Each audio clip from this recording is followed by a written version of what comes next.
آپ کے ذریعے یہ بات ضرور کہنا چاہتا ہوں کہ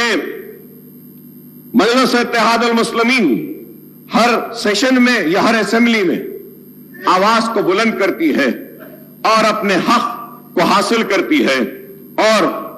ہم جدوجہد کرتے ہیں۔ پرانے شہر میں روڈ وائڈننگز کی منظوریاں ہوئی ہیں لیکن روڈ وائڈننگز نہیں ہوئے ہیں۔ بوجا گٹا میں وہاں پہ ہاؤسنگ کے لیے بار بار مطالبہ کیا گیا، نہیں ہوا۔ میں یہ بھی بات آپ سے کہوں گا کہ مجلس اتحاد المسلمین اور میں نے ایوان اسمبلی میں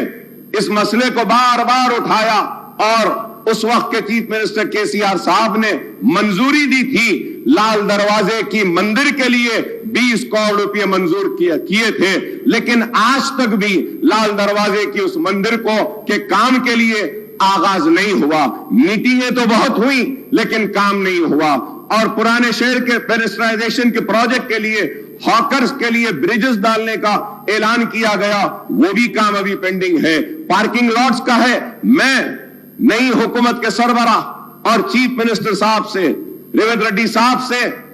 مطالبہ کروں گا کہ آپ پرانے شہر کے اور شہر حیدرآباد کے